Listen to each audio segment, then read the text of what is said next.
And a very good warm welcome this evening, everybody, to the WeBuyCars PUBG podcast with myself, Godfather, and Viking.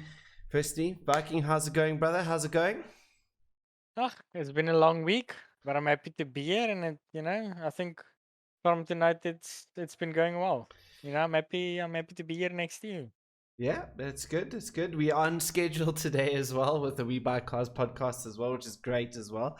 Obviously, this podcast is sponsored by We Buy Cars. We're going to run a quick ad break as well. Then we're going to get into the meat of what week one on our group stages produced this week as well. So stay tuned. We'll be back in a hot second.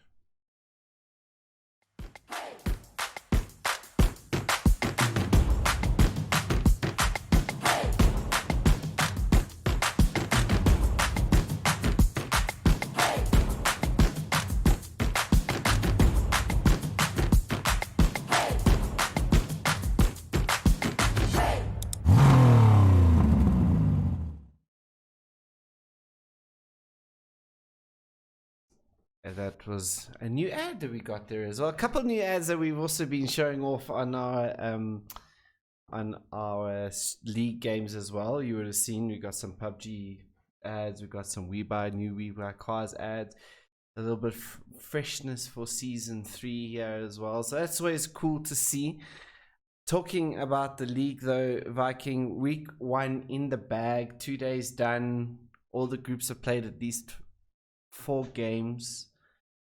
Yeah. Your takeaway from the games first, before we go into like all the stats and the leaderboard and stuff like that. How did it play out for you guys specifically? I think for us, just not really getting like into the focus zone before our games. I think there's a difference playing on a Friday than maybe playing on a Sunday. Everyone coming from work and like having a long week. I just don't think we were really in the right mind space on Friday. I mean, I didn't even warm up. I was still helping people out, getting the teams organized and setting up to this. So, I mean, I just jumped immediately into the games. And yeah, so I mean, it was a rough start for us. But I think overall, we had some really nice action from day one and interesting action from day one. 100%. I mean, both days already have been pretty action packed, I must say. I mean, I struggled to keep up with the amount of action that was going down. As obviously we're casting and observing at the same time. It was intense how much action was happening all around the map. I mean, both days. I think day 2 was a little bit more chaotic, if I want to call it that, than day 1. But other than that, it was it was okay as he shifts his camera there a little bit. But yeah, I mean, from a casting point of view, definitely some interesting results. And I think let's just quickly, because then everyone can see exactly what we're all looking at the same time. We'll have a look at the leaderboard.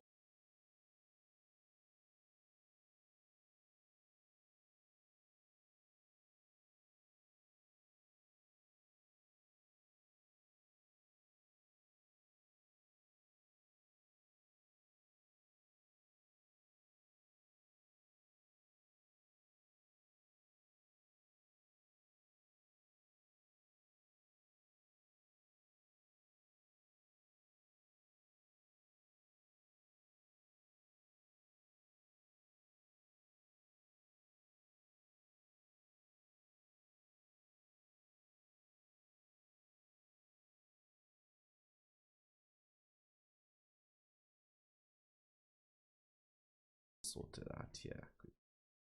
I do beg your pardon there, guys. I did not set up this scene correctly, but fear not, I have fixed it for all of you. Now you can hear. I can hear what Viking saying. Okay. I didn't say stuff like that. Yeah, he didn't say that. Anyway, as I was saying, let's start again. Week number 1, obviously, with now Noz Gaming heading up the way here. We have Expert Zone, who was the top of Group A versus B on 37 points. Couple points ahead here, ready for Noz Gaming. Like I was saying in the cast, season 2 wasn't their best showing for Noz Gaming, but season 3 they are definitely putting their stamp of authority down. Yeah. I mean, like I was saying, I think even halfway into the finals of season 2, I think Noz was still trying to keep a solid 4-man team together. So thus far, I have not heard of any issues within the team. So I mean that already is a really good step up into the season. Yeah, 100%. So I think if they can keep a solid 4-man playing, or at least like keep a solid team structured, I think they have what it takes to step it up quite a bit. And I mean they've already stepped it up quite a bit. But I mean, looking into what the finals will be, I think Noz will take it up a notch from what they did in season 2. No, 100%. Ninjas Bikini, I mean, sitting there in second position for now. Good showing. They brought the same stuff that they brought from season 2 into season 3. The defending champions as well. Only 4 points behind Noz. A couple games not going here, not going there. For them, but they're still maintaining that the amount of kills that they want to get. I mean, we'll get to the top kills here as well for the Crushers Esports. A whole different discussion will be had on that. But Ninjas McKinney's looking solid from the get-go, as we expected them to. Like any major surprises from that? I mean, I don't think anyone's really surprised that they are right up there off the get-go. No, definitely. I mean, I think the biggest surprise is, that they're not in first. True. I would say.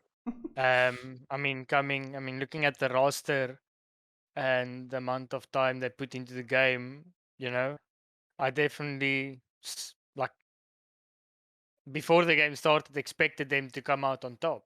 And then Noz comes and O'Connell just gets a 9-kill chicken dinner there for the team. I mean, that was insane. But I mean, Spartacus. Spartacus also got the chicken dinner for them as well, where they're in dire straits.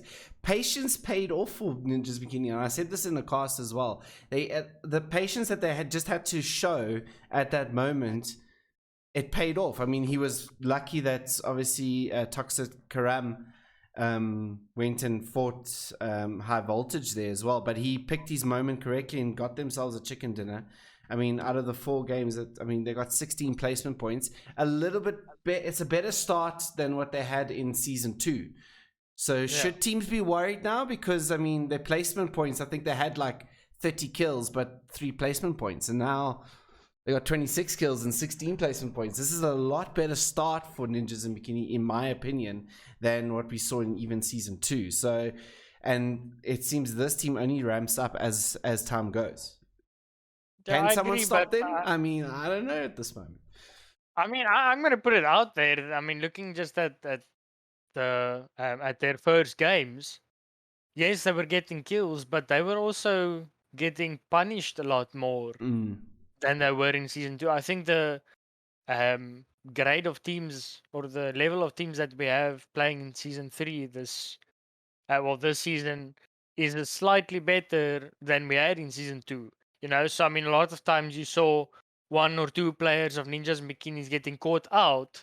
And I mean, that is why at the end of that game, I mean, yes, Spartacus clutched it out, but we never really saw Ninjas and Bikinis playing as a solo in season 2. They were either dying early or just stomping the lobby and getting like 20 kills a game.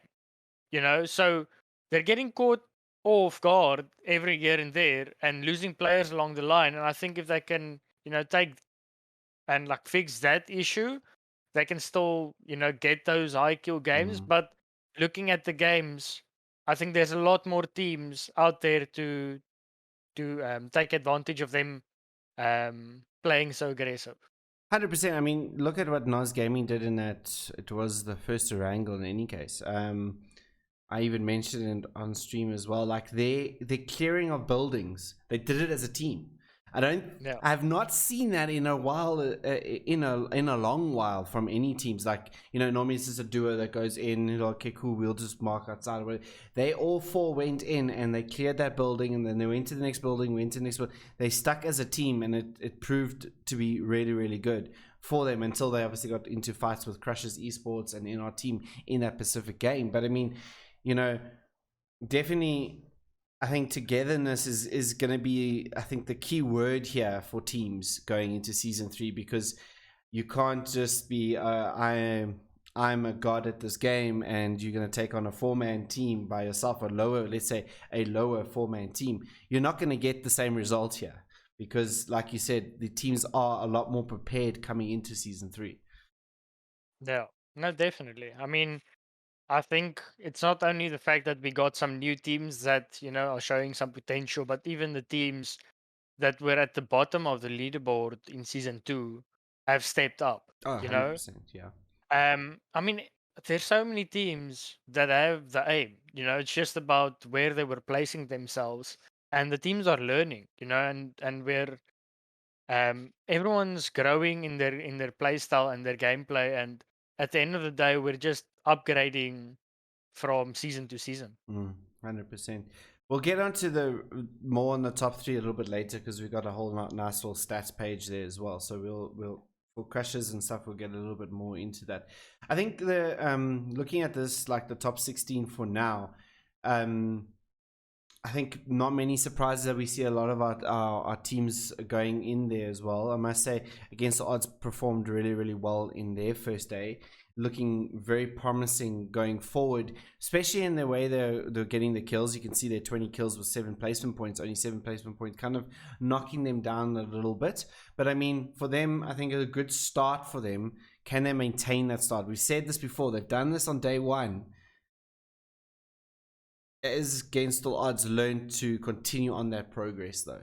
That's my only worry for Against All Odds at this moment, because definitely that's like their biggest Achilles heel throughout all the seasons that they've been playing.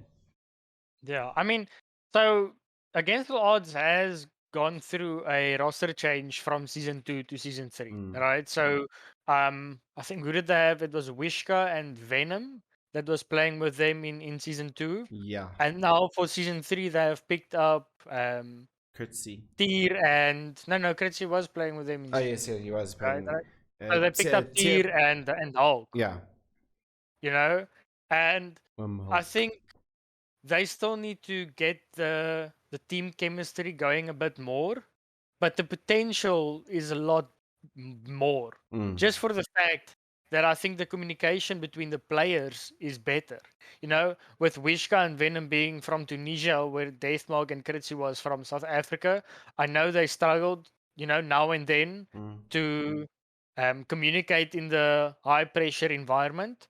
So I think if the new Against All Odds roster can figure out the team chemistry and their play style, I don't see a reason why they shouldn't, be top 8 all the time. Yeah, I agree. I just hope that they can get over that, because it does seem to happen to them quite often. And yes, you got like half the team has changed, but I still feel that does that lie with Deathmark and Kritzy that doesn't happen for them, or is it just being the communication issue? We'll see on Friday, or whenever they play next. We'll see it then. But a surprise for me, especially, Cunning Stunts. Yeah, Your old teammate Bas agree. Stefan coming back to play in the tournament, and sure, 28 points on their first day. After a couple of them have actually taken quite a bit of a break as well. It's a good result for them starting off. Yeah, I mean, looking at the top 16, I definitely think Cunning Stunts is the team that I did not necessarily expect to be so high up in that position. We still have, every team still has 8 games to play. So later on, over the next 2 weeks, we'll see how that balances each other out. But definitely a great start for them. And I mean, it has to be a good confidence booster for them, taking that long of a 100%. break and then coming back. And I mean, it wasn't like they were just killing some of the weaker teams or No. getting some free kills. I mean, they were on edge every single game.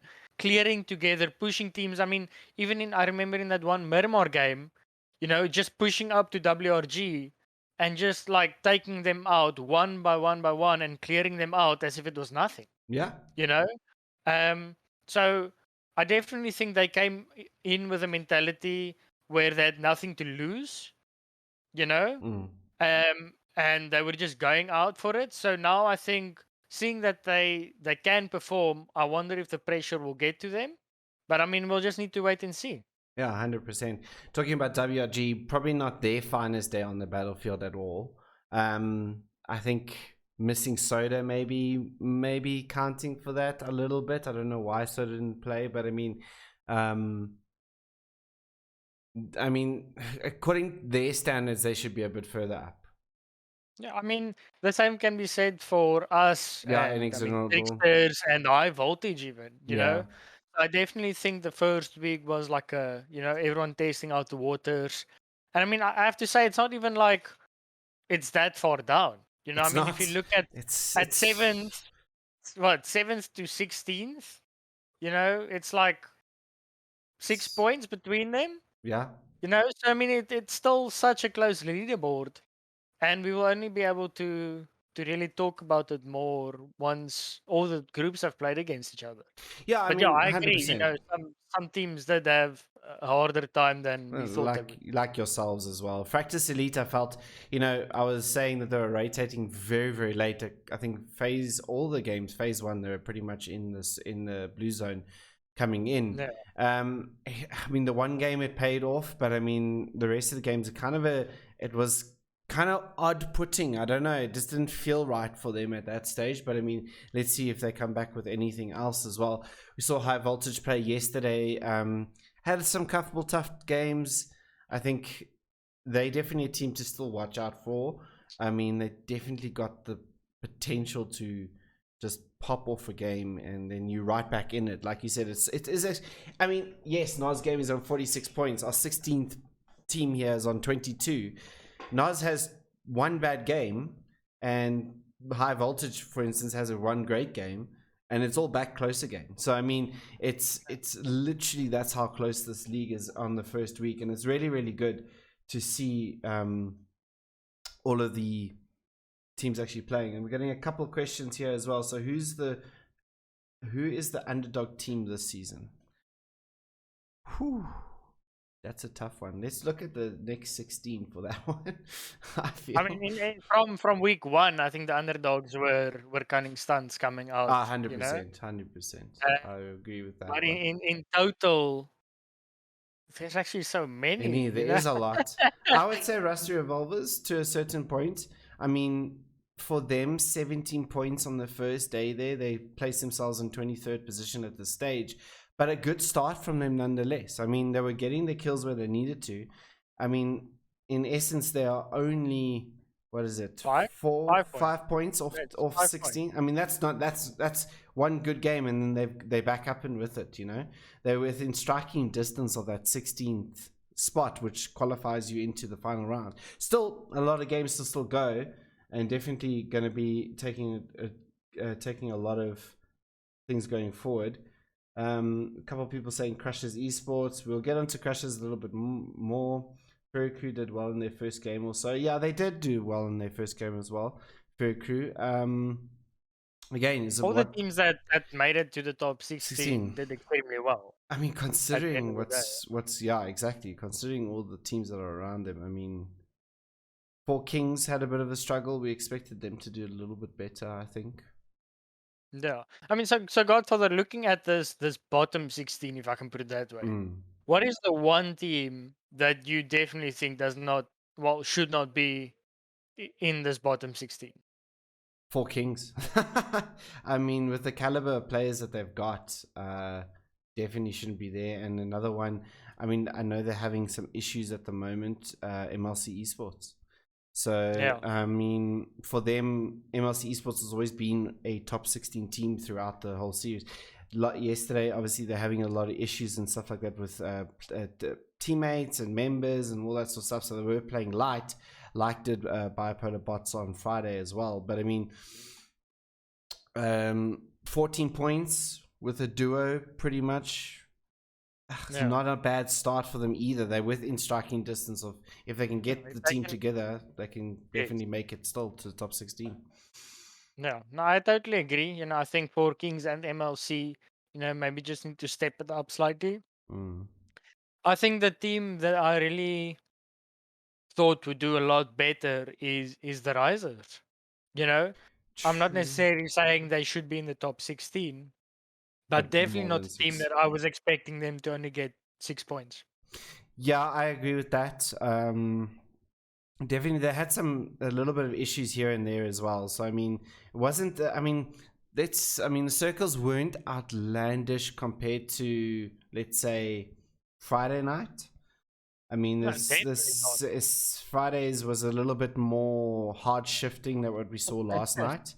And not a little, a lot. Friday's games were all hard shifts, and then come Sunday's games, and I'm Well, not Tuesday necessarily games, yeah, obviously there were hard shifts, but like the starting circles were pretty centered on the map. So it was a lot more. A lot more space to play in on yesterday's games versus Fridays. The circle was very much in like a lot of water on Fridays, and then we saw it going a bit more inland there. So it did make it a little bit easier for teams to all get in, and I think that's what created the chaos as well within in yesterday's games. I mean, mental games really great to watch. I think that helped as well because a lot of teams were alive in the later stages, so that's why the action like popped off as well. Except for the one Miramar game where we saw the guys pretty much just hold stationary for 5 minutes. It's also because everyone just fighting, and then suddenly everyone realized, listen here, I need to survive, and then everyone just started hiding. Exactly. So they just took the fights too early, I guess, and then that gave us that 2 minutes of rest. We could have probably taken a power nap in that. Time. Exactly. Yeah, it was a pretty hectic yesterday. I'm not gonna lie. It was pretty hectic yesterday. Going back to the top, I mean, not much to really discuss on the bottom 16 for now. Let's see what they can produce going into it. Only one team I see here without kills. That's the Wolves with 6 points. They got that second place there as well. Hopefully they can get a couple kills coming into it on their next games. But back to the top 16. The real OGs are pretty much, that surprised me. I'm not gonna lie to you. That surprised me that they got that many points. Not the fact that, I mean, they got really good players, different players from different places, all just melding into one team. Very surprised that they managed to come together so quickly and produce that result. There's more than what I'm saying here, because I thought, okay, cool, it's a bit of a mixed match team. Sometimes things just don't really work out, and they produced 25 points on their first day. I think you can call that a win. Yeah, definitely. I mean, I wouldn't necessarily say I didn't expect them to be like in the top 16. I just didn't expect it to be in that fashion. I mean, he's a real smart player in the game. So I would have thought that they would be leaning more towards the placement points. But I mean, getting 19 kills, I mean, essentially from a mixed team, they were fragging out quite a bit. They were. So They had some that's tough the only times. surprising thing to me. 100%. I mean, they did have some tough games where they were just like surrounded and there were literally nowhere they could go. But I mean, yeah, I mean, they got themselves out of tough situations yesterday, and 19 kills is not bad, especially when you're dealing that damage as well. There's a couple of questions here. I want to ask Viking about managing inventory. For him, what is the ideal must-have items? I mean, it depends on the backpack, I guess. Level 2 bag is quite difficult because you need to manage it a lot more, I would say. I think having at least 4 first aids, 5 bandages, 4 boosters, like 1 painkiller, 3 energy drinks. And then, I mean, usually I try to have at least 1 nade, 1 molly, 1 flashbang, and then at least 3 smokes. And then, I mean, you can fill the rest up with ammo. And then when you get to a level 3 bag, you just put a lot more util in there. Yeah. I think utility is probably the most important thing. I mean, even if you look at the pro scene out of Africa, I think those people play with like 100 bullets. You know, unfortunately, we're not at that level where we can survive with 100 bullets because we shoot out 50 bullets on a team. True. You know, and then like when people drive past, we don't really get the kills, so we're basically just wasting a lot of bullets. So I think it's quite different in our scene towards some of the other scenes. But definitely, I think if you can have about like 150 to 160 ammo and like just the basic meds and just fill up the rest with util as much as possible. I mean, O'Connell did the same thing yesterday. I mean, yeah, I think at one stage when he already was, I think I may be mistaken on the number here, but I think 5 or 6 kills. He still had 140 bullets still ready in that Groza, like ready to go. So, I mean, he was literally shooting everybody as well, which I think is, you know, I think in our scene as well is different, obviously, to the international scene. So it's interesting to see how the players play it differently. A lot more, I would say, suppression yesterday that I've seen in recent games, even in compared to Friday. We had a lot of more suppression fire coming out from the teams more than anything else. It was very interesting to see there as well. Yeah, I mean that's to do with the interesting factor to this groups. You know, I think definitely looking at the groups A and B that played on Friday. If you just look at the teams in general, I think I was talking to you about this off camera. You know, after like what last night or something. Yes, yeah. If you look at the teams that were playing on in Group A and B, I think those teams' playstyles are all towards like more the surviving aspect, you know? So come late game, you know, you had still so many teams alive, you know, solos, duos, 3-mans, because people were just trying to play for the late game. And then late game there was so much going on because everyone was just trying to survive until the late game. Whereas in group C and D that played on Tuesday, I think we have a lot more aggressive and like firepower hungry teams in that group. Well, in those two groups. And they were basically killing off. I mean, even if you just kill off 3 to 4 teams in the earlier stages of the game, I feel like it opened a lot more space for them to play in the later stages. So it was interesting to see how these groups played out, and it's going to be even more interesting to see how when the groups mix this week, how it's going to change up from there.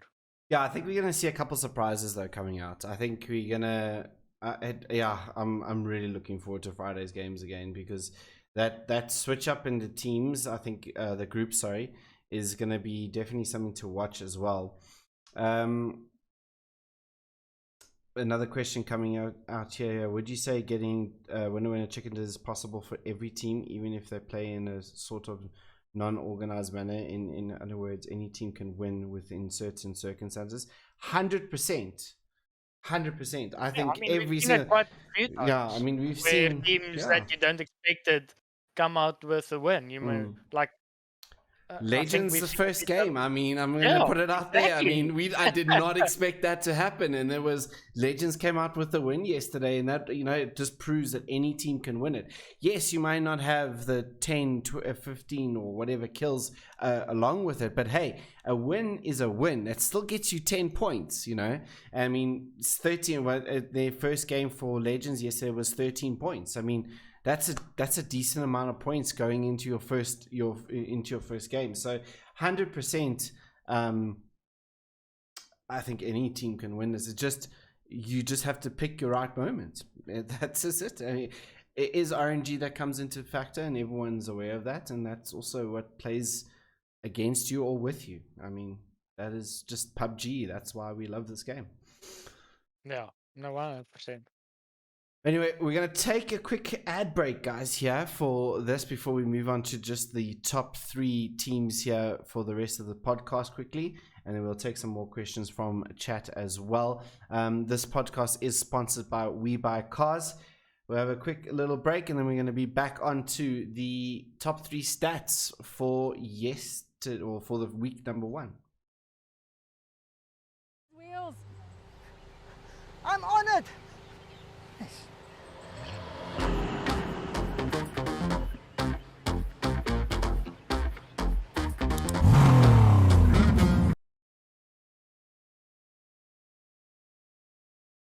another ad there for WeBuyCars. We move on to our next little segment here.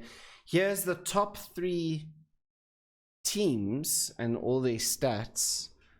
And it's something we're looking to do for each of the teams coming into this as well. So it's going to be nice and to see like the differences. We're going to do also a little bit of versus later on in the podcast as the season continues. Maybe something on stream while we busy going there as well.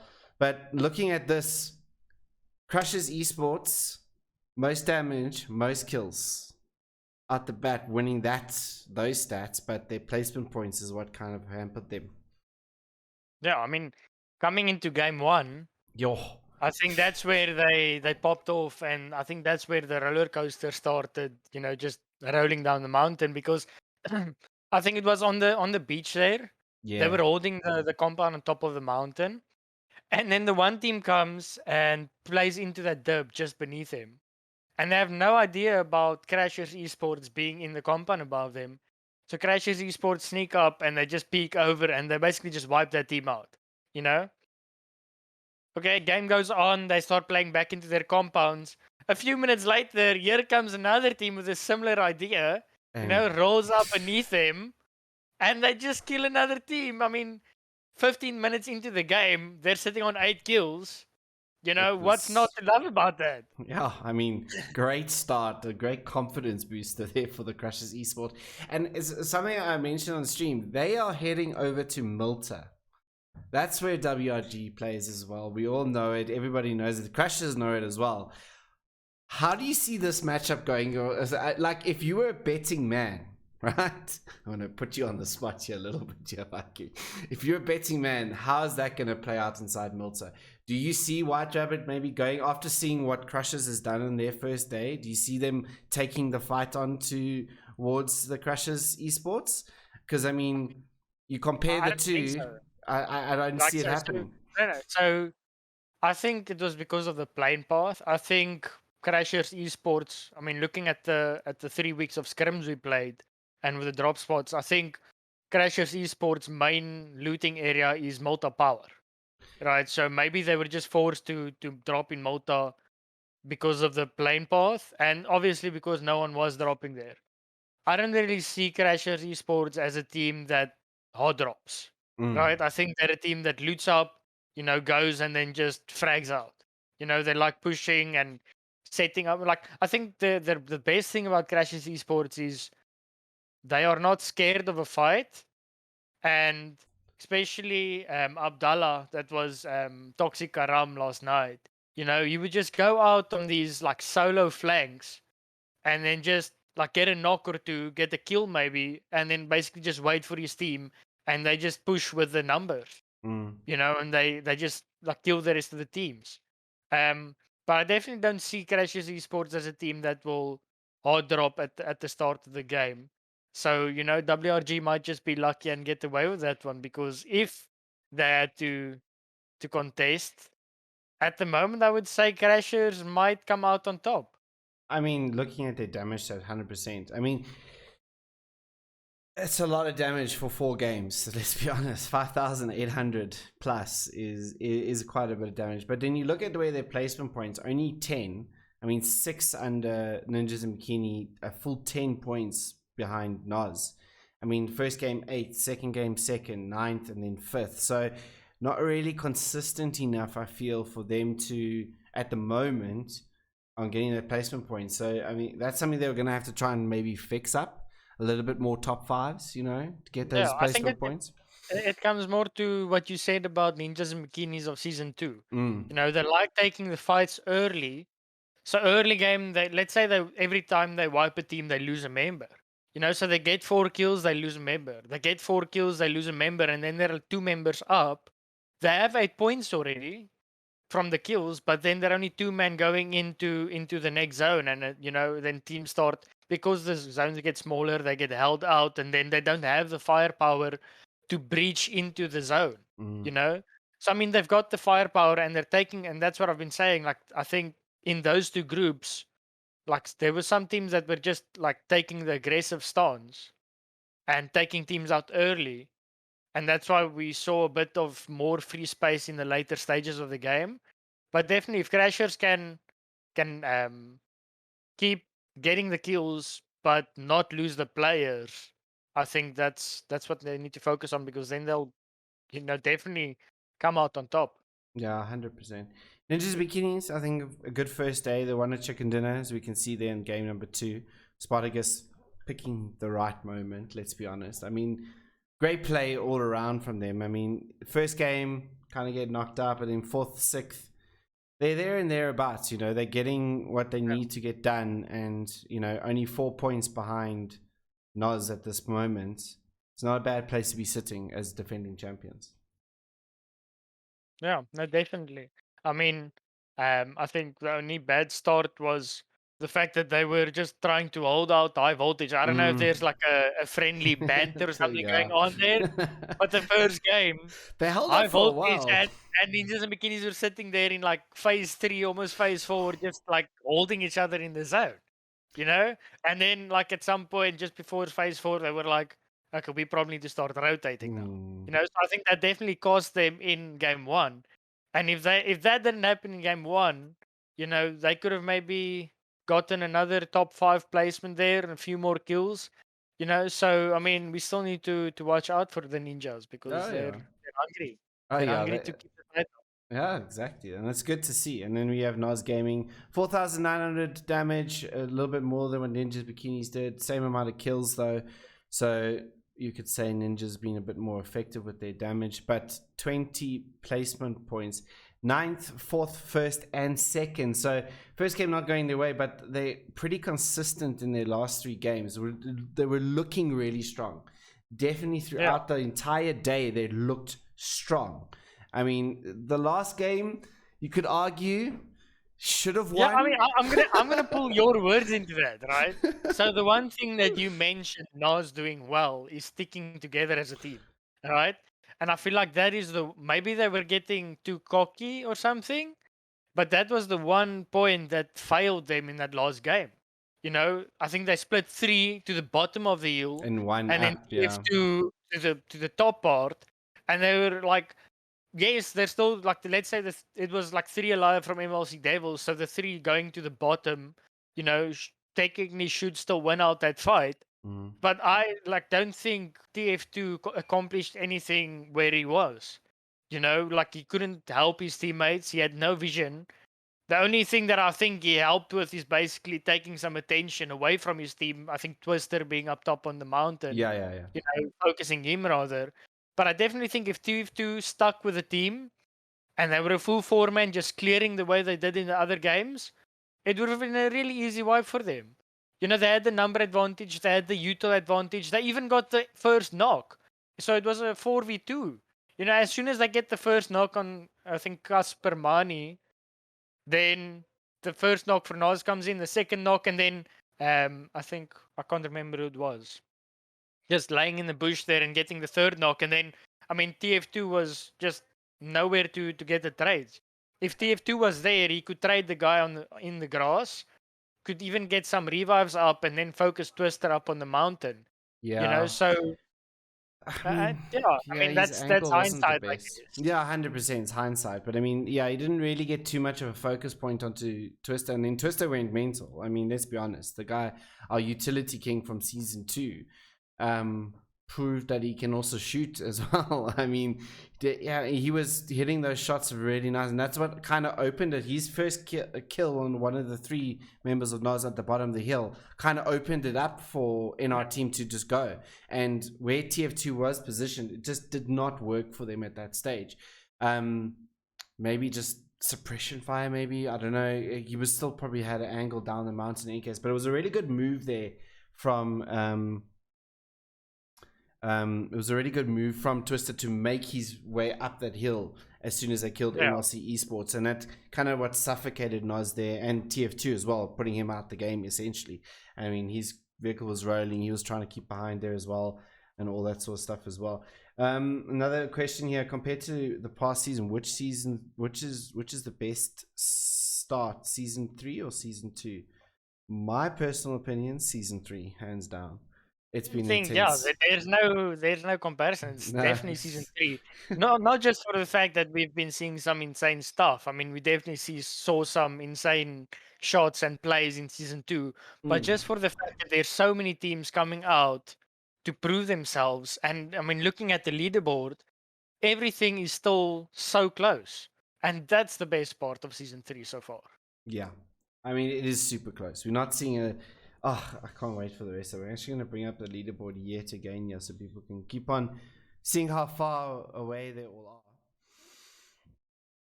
As we got the leaderboard back here as well. I mean, it's 4 points. I mean, I remember it being a lot further between teams on the first day than what it was here.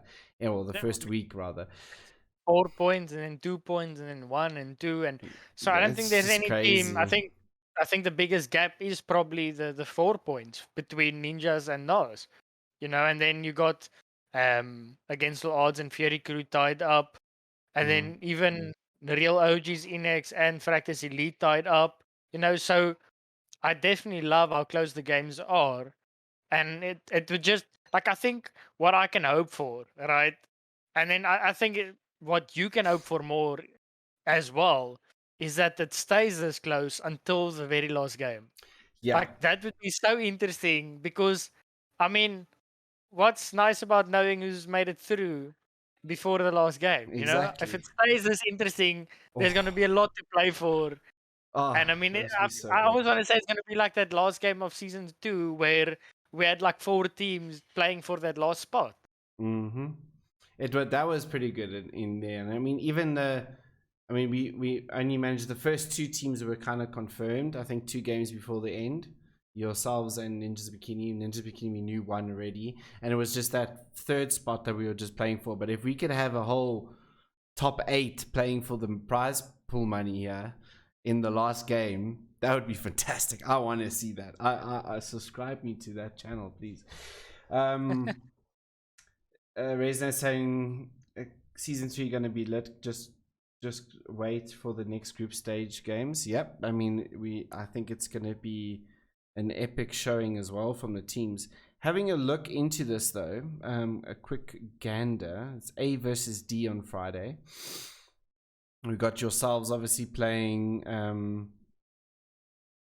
we're going up against obviously new guys here. You guys, it's now 0-1 Esports, 4 Kings, Against All Odds Black, MLC Esports, NR Team, Real OGs, Rises, and Team Ghosts inside Group D.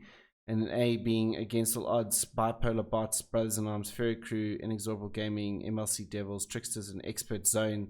I mean, NR Team and Real OGs being put into that mix at the moment, that's going to change a lot of things up, I think, for Friday's games. That's for sure. Yeah, for me specifically, I'm having a look at Team Ghost dropping Hacienda, you know? Oh, yes, that's true. I mentioned that as well. They've been dropping there as well. So that's going to be interesting to see if they want to continue there. And No Sleep did really well in the last game. They kind of rushed the one player to like get them out, and they actually had a decent last round as well.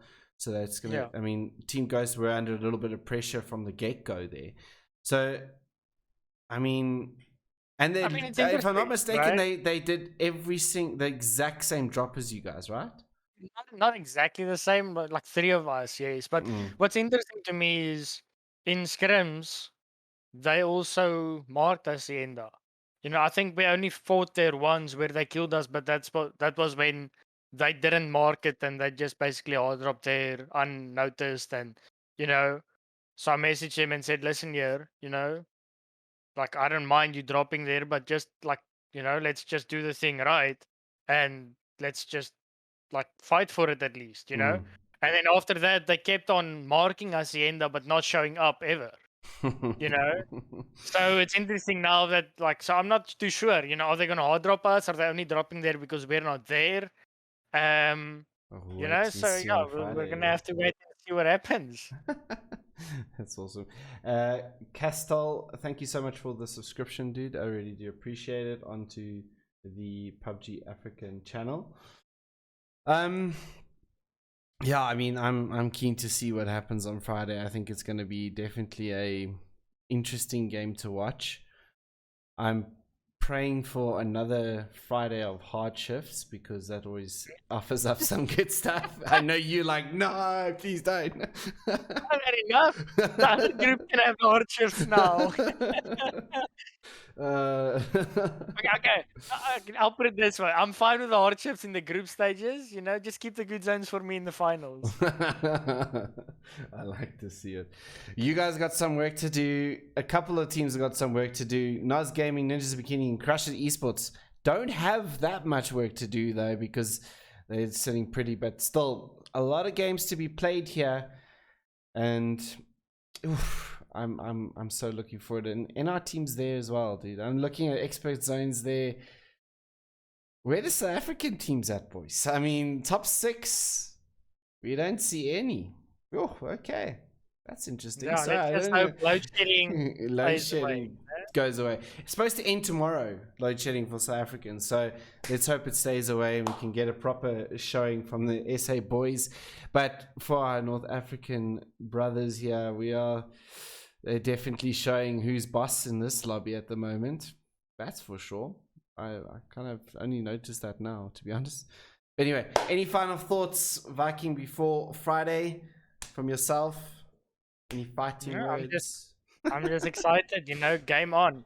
I mean, I wasn't prepared for last week, but I've been busy, you know, finishing my work for the week.